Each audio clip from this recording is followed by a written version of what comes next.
I titled this talk, Relying on No Place to Stand. And when we were chanting earlier, I was thinking I could just as easily have titled it Relying on Prajna Paramita, but relying on wisdom sounds nicer, right? Like, yes, it would be lovely to rely on wisdom, but it also means relying on ungraspability and impenetrability and impermanence. And those sound a lot more challenging, and that's often how it feels, right? So this no place to stand is a common Zen phrase that's based in teachings on prajna paramita. Prajna means wisdom, or we could also talk about emptiness. Right? And it's referring to having no solid or, oh my goodness, I have to put my glasses on to see my notes, right? No solid or graspable ground of understanding that we can build our worldview on, that we can act from, right? So how do we take up Zen teachings and actually live our life through them when they feel impenetrable or contradictory? Okay. Having no fixed place to stand can feel paralyzing, like it's impossible to act. Whatever our understanding is always going to be wrong, even when it's right, because it's always going to be limited. And yet, for anything to happen, for any transformation to happen, for anything to change, we have to pour our life through that understanding to the best of our ability. And we want to be right. We want to do the right thing. We don't want to do harm to ourselves and others, right? Otherwise, we wouldn't be here. So it can feel paralyzing. So why is there no place to stand? What do we mean when we say emptiness? Right? A core Buddhist teaching, maybe the core Buddhist teaching, is life is marked by suffering. Right? And that suffering is caused by greed, hate, and delusion, or desire, aversion, and ignorance. And we are ignorant about the nature of the self. Right? As a human, it is my perspective that I have a separate, enduring self. And from that perspective, I immediately start splitting the world into subject and object, right? Into self and other. And as soon as we're doing that, we're pushing and pulling, right? I'm bringing towards me what I like, what feels good, what feels safe, and I'm pushing away what I don't like, what I don't want, what is hurtful or threatening. And in a way, that's not a problem. It's part of how humans get through the day, right? It's how we get up in the morning and make breakfast and interact with the world. But it's limited, because that is how I experience the world. I assume that that's how the world is, right? And actually, it's just my limited view of the world. And to the extent that we act from that limited view, we live out our life through that limited view, we cause suffering for ourselves and for everything else. So Buddhism says that that idea that we have a separate enduring self is a misunderstanding. Right? That fundamentally, nothing is permanent, and my existence is completely dependent on the existence of everything else. Right? Everything co-arises together. I can't be sitting here as me in this room with you, exactly as I am, without all of you, right? Nothing exists fundamentally that is permanent or separate, including our thoughts and ideas, right? Or we could say the world is alive, right? Nothing is stagnant. So we chant in the Heart Sutra, right before we sit, that all five aggregates are empty, right? Avalokiteshvara Bodhisattva, when deeply practicing prajna paramita, that wisdom piece, clearly saw that all 5 aggregates are empty and thus relieved all suffering. So 5 aggregates here is referring to basically the building blocks of anything we can conceive of. So me, you, things, and also objects of mind, or thoughts, belief, understanding. So no solid ground of understanding to act from or to build our worldview from. Another way to talk about that is that the dharma, or truth, or existence, is vast, immeasurably vast and boundless, and we are right in the middle of it. We can't ever get outside of it to have a clear view. So my understanding is always going to be limited, not because I'm stupid or small, but because I can't get outside of it to see the whole thing. That's why my understanding is always going to be wrong, even if it's right, because it's never going to be complete.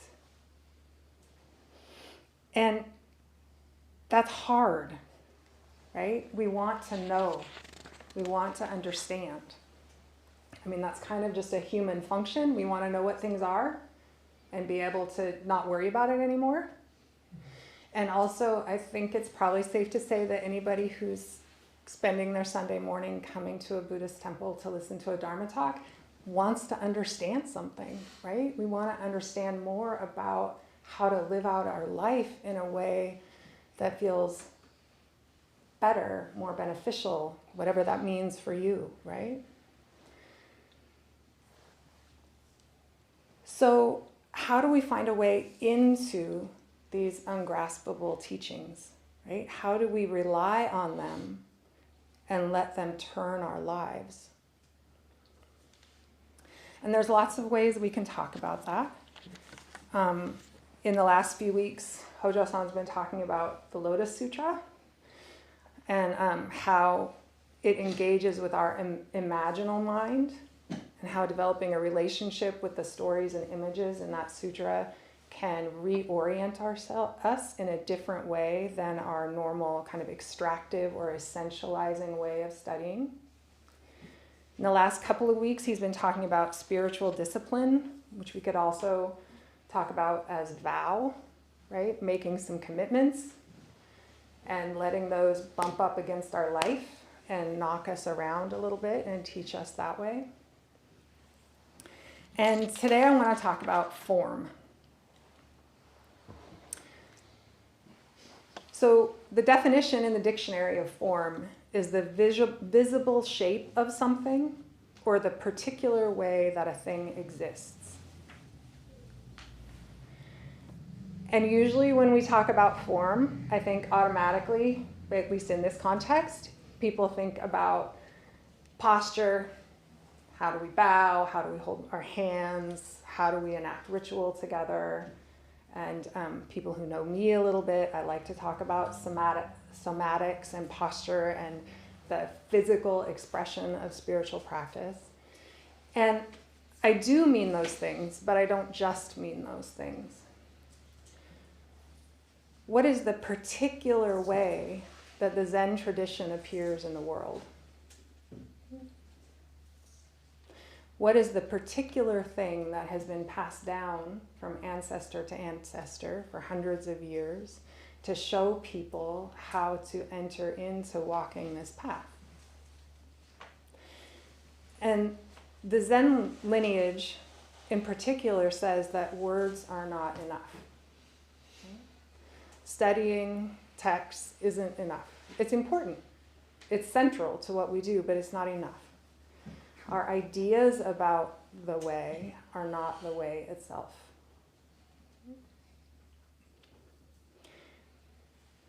And so the tradition as it's handed down says, find a teacher and do what they do. Literally. Not to copy them, to become their clone, not to give over your personal power and give up your autonomy, not to try to become someone who's not who you are, right?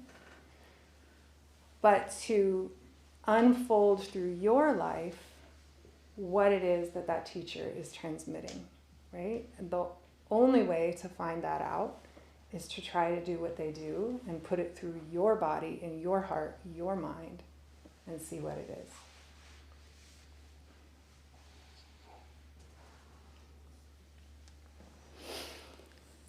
So we talk about this word transmission. Actually, we don't talk about it a lot. We use it a lot. We don't talk about it.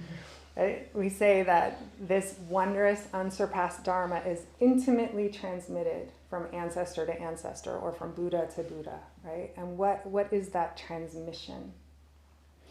It doesn't mean that there's a secret scroll hiding somewhere that if you're cool enough, your teacher will show you and you will go, ah, and understand the universe, right? And in the hymn to the perfection of wisdom that we chant in the mornings, so the perfection of wisdom, that prajna paramita, right? It says, simply by shining spontaneously, she guides to the spiritual path whatever beings have wandered into dangerous, negative, self-centered ways, which is all of us, right?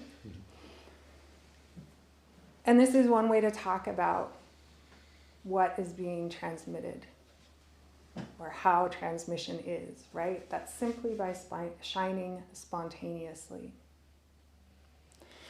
Zen teachers are transmitting what it is to live a life oriented through prajna, right? Or oriented by prajna. They're not transmitting how to be perfect or have all the answers or be something other than an ordinary human person, right? But how to live a life that's oriented through prajna. So if you're listening to this and you're thinking, I'm not really interested in any of the rest of the trappings of Zen, the Zen tradition, I just want to sit Zazen, then that's great.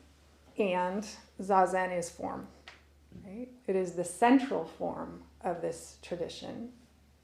And everything that I'm saying about all of the rest of the things we do as form is contained in that Zazen, right? But also central forms to this tradition are going to sanzen or practice discussion, going to work practice, eating formal meals together, oryoki, chanting, going to retreats, to sesshin or zazenkai. Right? It's also how we meet each other, how we talk to each other, how we care for things in the temple.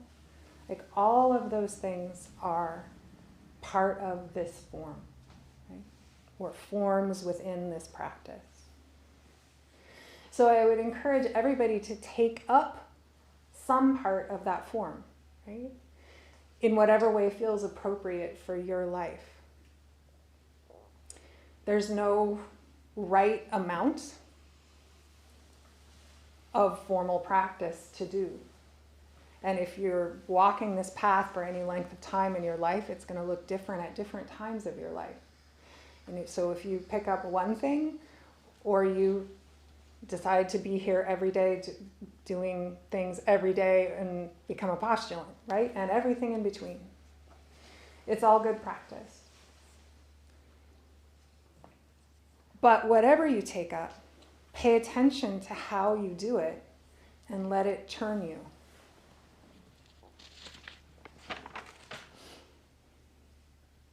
So how do we do that, right? And I would say that the short answer is watch and try to do what you see and let that lead to questions.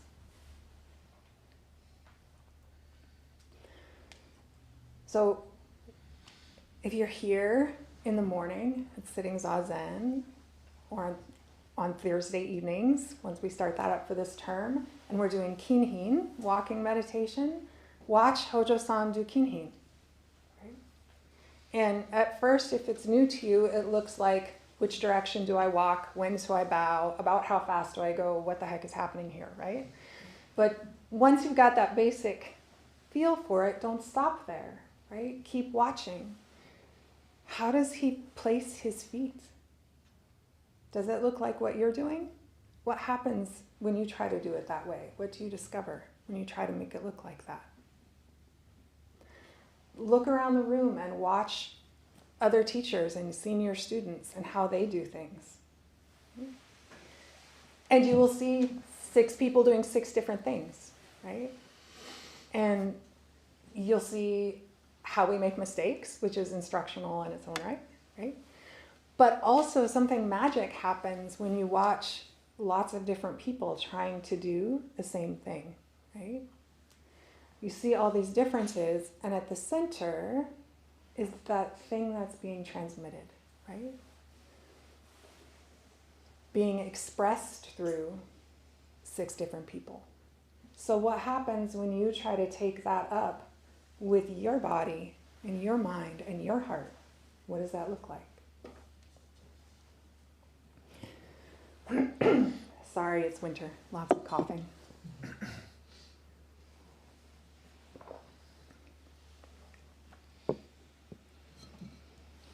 So all of that hopefully will lead to lots of questions, right?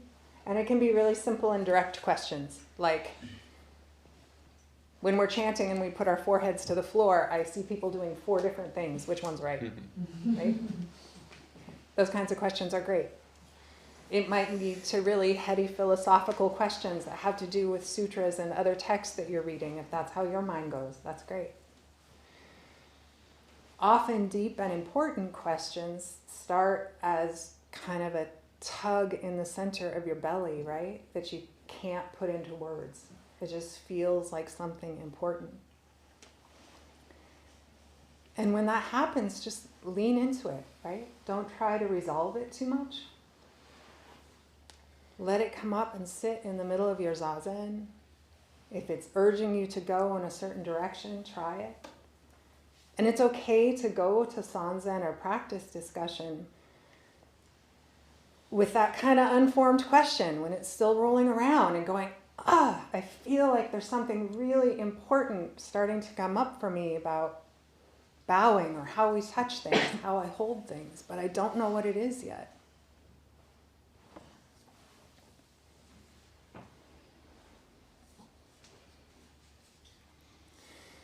Another way to talk about how we practice this relying on what's ungraspable is think about what it's like to walk in the dark or walk backwards. And Hojo-san used to talk about this and tell people to try it. Carefully, don't hurt yourself. But really think about it. Like if I close my eyes and I walk backwards, I can't just plonk my feet down and set off on my path, my charted path through this environment that I think I know what it is, right? I have to set my feet down carefully, gently, and I have to respond to the feedback I'm getting from my environment.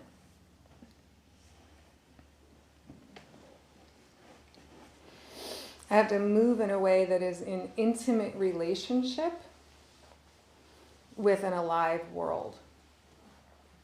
And it's a very different feeling than just charging off to enact my plan through an inanimate space. And I will get feedback from things I will get feedback even if I am careful, but if I'm not careful, I'll get much more dramatic feedback for things, right? If I smash into something, I can still rely on that. I can rely on the world to give me feedback and to tell me when I'm on the right track or not, if I'm paying attention.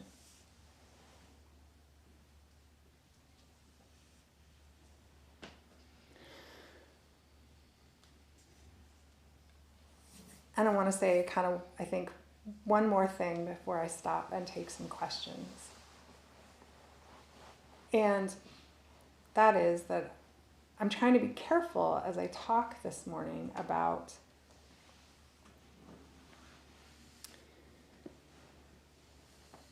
using words like let practice orient you and let it turn you. Because we tend to think of meditation, zazen, form, practice in general as a tool or a method to achieve a goal. And that's not really how this works. Okay? I can use meditation as a method to calm my mind. And that will work. It's useful for that. But if I want some liberation, right? If I want liberation instead of improvement, then I have to let Zazen use me, right? I have to let it shape me. I have to set aside my ideas about what I'm doing and find out what it has to offer. Okay?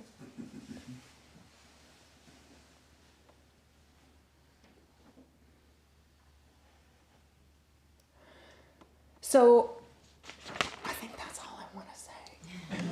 And before I open it up for questions, I will just say that we are heading into practice term, right?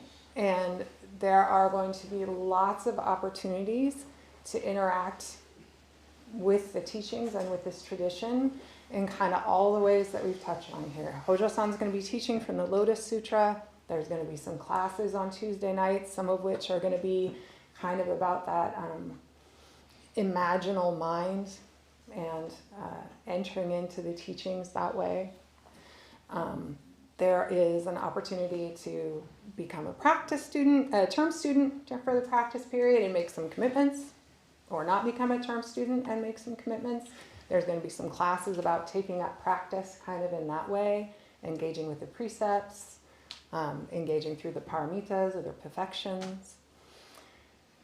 And there's also going to be 2 Tuesday night classes on form that, yes, this is a plug for, and I'm leading those classes. And those are going to be January 28th and February 4th.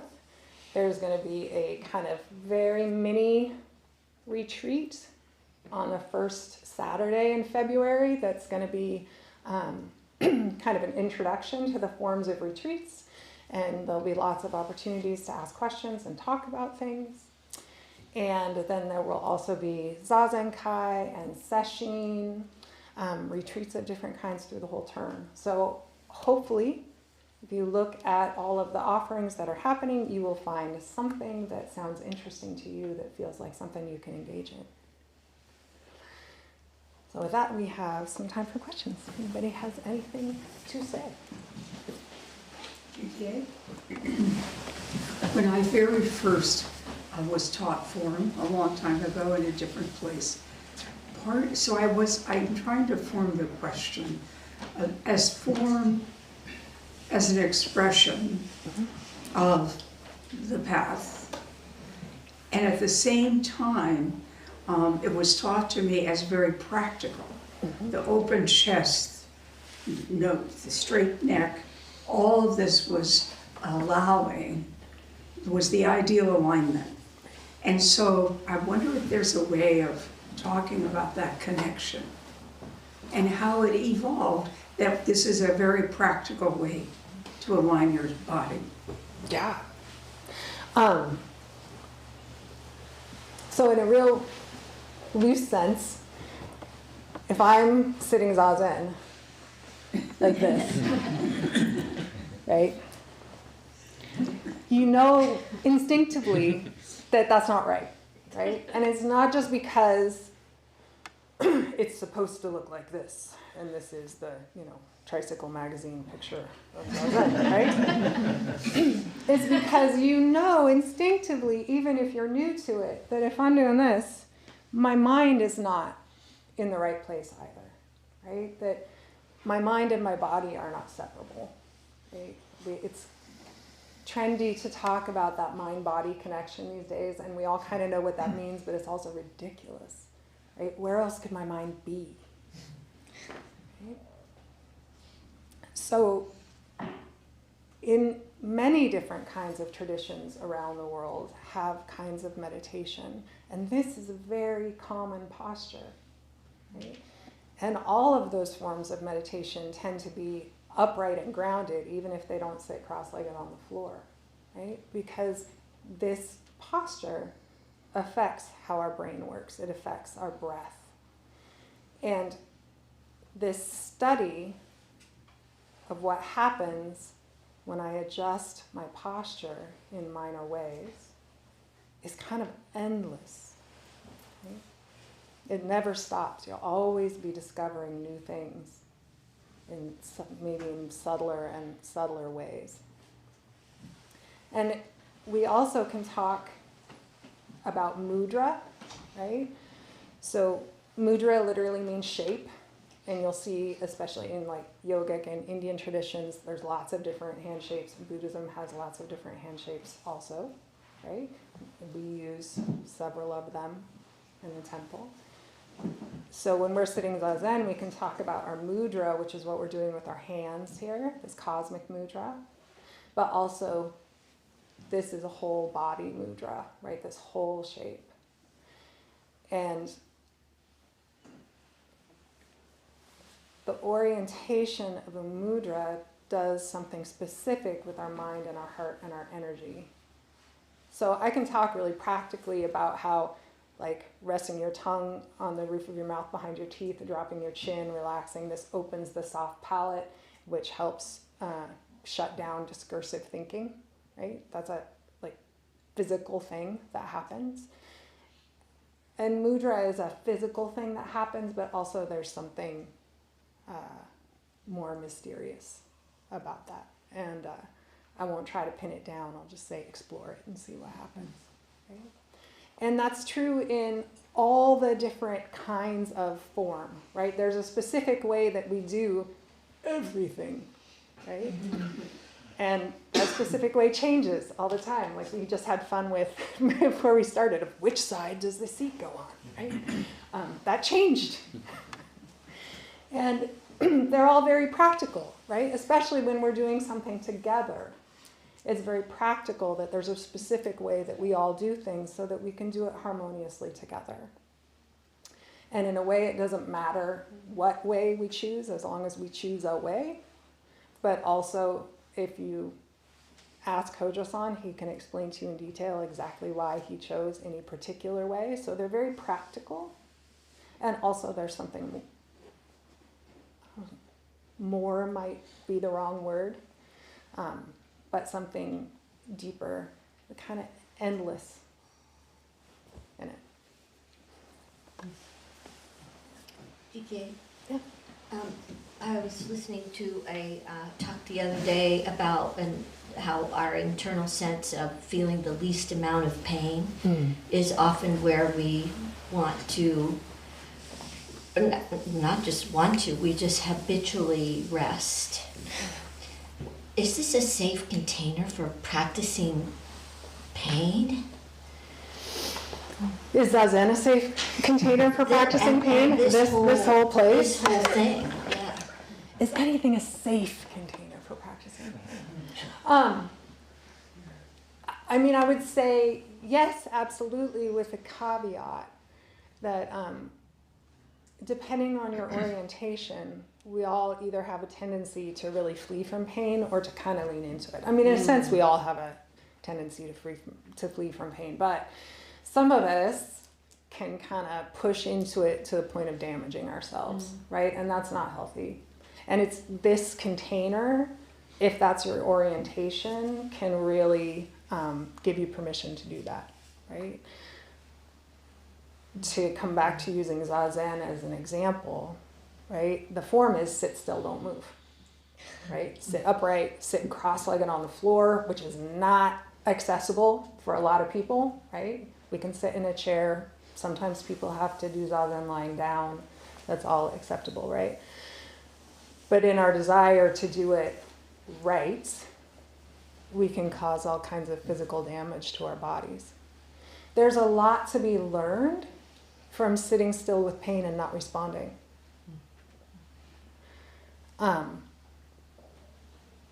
To just let it hurt. To let it kind of fill up our whole experience and find out that it doesn't destroy us, right? And the same thing could be said for other kinds of form that we do here. If it is super uncomfortable for you to go up and ask a question, right, then it's really useful to put yourself in that super uncomfortable position and just do it, and see what happens. Even if what happens is you panic and freeze and can't ask, right? The worst happens. You know, the world doesn't end. It's good to find out. But it's also not necessary. I use this phrase with my clients a lot. We don't have to rub our face on a cheese grater, right? Don't have to hurt yourself. It's not about pushing yourself to the point of breaking all the time. That might be a place where it feels like that, and that's a good thing, but be careful, right? And this is a safe container for working with pain, in the sense that this is a sangha and a community of people that support each other. Whether you're talking to each other and building those kind of social relationships, or just sitting next to each other in retreat, chanting next to each other, serving each other food, working together, that we support each other. And then we're all supporting each other in that endeavor. Does that land?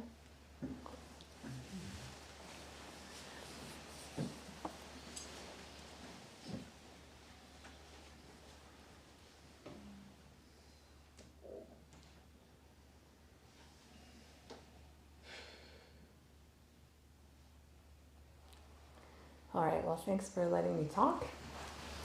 And I hope that everybody feels empowered to engage in some way with something that's going on this spring that interests you.